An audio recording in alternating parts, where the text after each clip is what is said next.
Hi Booktube, Aaron here, hope you're doing very well. Today for Tag Tuesday, I'm going to be doing a tag that seems to have been making its rounds around here on Booktube. It's a very simple tag, quite easy to do, but one that I think is quite easy for a lot of us readers to relate to. It's called the 10 Untouched Books Tag. It was created by Raina from Raina Books, and I was tagged by Gareth from Book Songs and Other Magic, and by Greg from Another Bibliophile Reads. The basic premise of the tag, there's only one prompt, and that is to go and find 10 books that have been on your shelves for at least a year and talk about them, and hopefully then to make some kind of aim at reading them soon as well. And hopefully this is not only a great way to talk about some books on your shelves, but also might encourage you to, or might encourage me and maybe you as well, to read more of the books that have been waiting around on our shelves instead of continuously buying more and more books. So we'll see how this goes. I did try to think of some books where it's kind of been bothering me a little bit that I haven't really got to them yet. So yeah, we'll see how it goes. The first one, this is a book that I think I picked up during lockdown from a little free library on a day when I was out for a walk. I think it just seemed so exciting that you could that there were places where you could find books even when bookshops were closed. It might have been just out of lockdown, but not long after the pandemic. But I found The Idiot by Dostoevsky in this little Bantam mass market. And this was the first Dostoevsky I ever picked up, and I still haven't read it.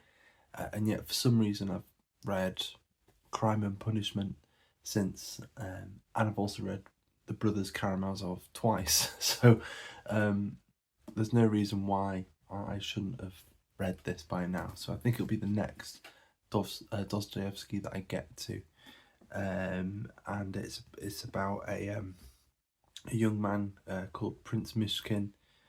He's described here as saintly, and the idea of having this very naive, innocent character thrust into a much darker and more cynical world, and it's a kind of comedy is kind of what I've heard about it, but there's maybe a bit of a philosophical element, and certainly with it being Dostoevsky, the humour is going to be quite dark as well. So yeah, that's something I'll be looking forward to. Next up, a little bit shorter, we've got Invisible Cities by Italo Calvino. I'm trying to remember now. I'm fairly certain that I've had this for more than a year. Maybe even I've had it for 2 years. I can't actually quite remember. But this is the only Calvino. I don't have a lot of Calvino, but this is the only one that's unread at the moment from my shelves, and then I'll have to go and pick up some more. But it's only slim, and it's imagining Marco Polo and Genghis Khan having these conversations, describing these invisible cities, these imaginary cities, and yet I've sort of heard that really the city being described, all of them are kind of various aspects of Venice, which intrigues me, the way you've got this book that's all about imagination and all of these different fantastical things, and yet them all being one place at the same time. If that's the case, then that'll be, I think, really, really fascinating. And then next up, I got a book of poetry. I thought I'd include a couple of poetry books that have been sitting around for some time, and this one's a bit more experimental, which might be why I never quite got round to it. This is called Yunoia by Christian Bock. Yunoia, if I'm correct, so it means beautiful thinking, and it is the shortest English word to contain all 5 vowels. It contains them all. So this book contains all of our vowels, but each vowel has its own chapter. Sorry, I was doing a bad job of summarising the back there. And that's essentially what it is. It's a series of prose poems where in each chapter it's only the prose poems only contain 1 vowel, and so it's quite an extreme. It's sort of a wordy game, and then there are some other poems then later on, but the sort of core of the book is this experiment with this really quite constricting game that Bock has sort of placed on the book. Next up, a poet I'm familiar with, but certainly need to read more by, and I've started this one before. I think this is the only one that I've started and just didn't get around to finishing. This is Gordet by Ted Hughes, and this is more of a narrative book of poetry that he wrote. The key idea, it's a bit odd, is there's this vicar who kind of gets muddled up with the underworld, and this kind of shadow version of himself from the underworld or from an other world comes up and starts wreaking havoc on his parishioners, and it sounds very odd and surreal and almost like he's sort of engaging with mythology and with I don't know what what else, but it seems almost like something from Twin Peaks or something. But then later on there are some short, I think it's almost an appendix to the book. I'm just trying to find the end, and it's something I didn't quite. Yeah, so it's in an epilogue that just has these really short lyrics, which were, I mean, this book was written in 1977, and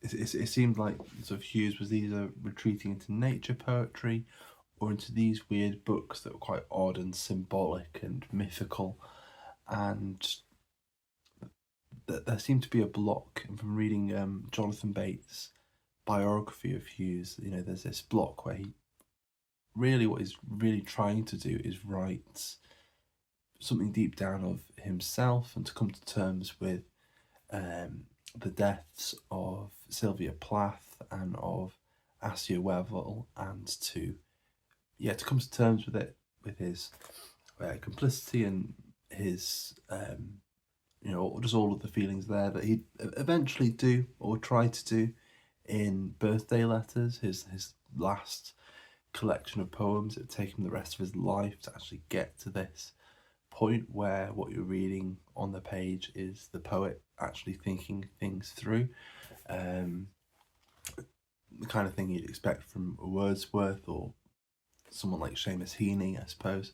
And it sort of took Hughes pretty much his whole poetic career to get to that point, and one of the sort of tragedies of his poetic career was that he got to that point and then he felt like he'd that this load had come off his shoulders and that he could finally move on and write, to sort of enter into this other space, this new space as a writer. But he didn't live long enough to ever actually fulfill that. So but anyway, but back to these short poems at the end. These are the sort of first inklings, the first little suggestions of what he'd be doing in Birthday Letters. These are short little lyrics that at times seem to address someone, presumably Sylvia Plath, but it's not too explicit, I don't think, from what I've heard about them, and I'm quite intrigued by that contrast between the two sections. This long, surreal narrative, and then these very personal lyrics at the end. And I'm really intrigued to see how they work or don't work together. So that's Gordet by Ted Hughes. Next up, yeah, this is one I've had on my shelves for ages as well. This is Angela Carter's book of fairy tales.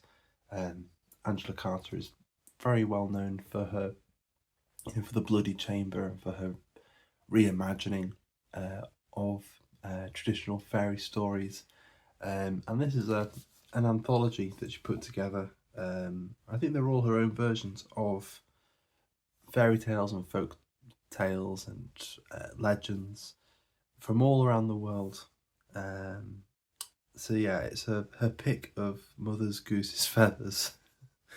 And we've got an introduction or an afterword by Marina Warner. And yeah, I would love to get to this. It's got some lovely introductions, and Angela Carter is one of those writers that I really loved spending time with. There was a short amount of time where I read a fair bit from her, and quite a concentrated amount of time. And now it's been years and years and years since I last read her, so I'd like to get back to her at some point. Next up, these are two books, but I think they count as one, so I'm kind of cheating a little bit here. But it's Edward Mendelson, and he wrote a 2-volume biography of the poet W.H. Auden. So the first one is Early Auden here. And I just love these, for what they called, Farrar, Straus and Guru, or Guru, I don't know, FSG editions. This is Early Auden, and then we've got Later Auden as well.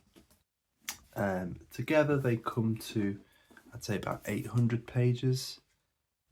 Yeah, well, with all the notes and stuff, probably about 900 pages.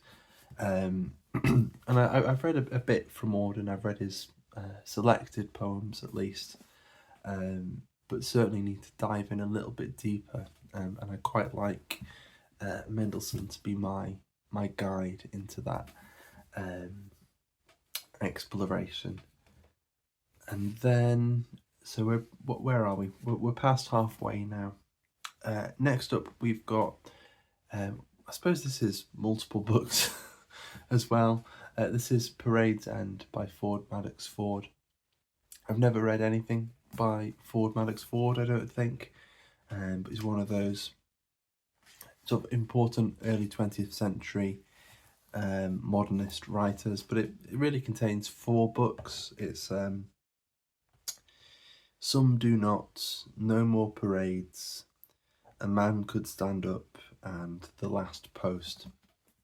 And it seems to be a kind of portrait of the death of Edwardian Britain and of the effects of the First World War. It follows. Let's see if it gives us his name. Yeah, so his name is Tietjens, and he's if I'm remembering correctly, a civil servant, a statistician, and he's in this marriage that's just supposed to be disastrous. I have watched the BBC adaptation, so I have a rough idea of the story, but I can't remember it all that well. And I'm intrigued to see what the similarities or differences will be. So I'll hopefully read this and then maybe go back and re-watch the adaptation. Then next up, again, this is one that's it's nearly been it's been about 8 years since I picked this book up, so it's, I think, out of these, maybe the one that I've been sitting on for the longest.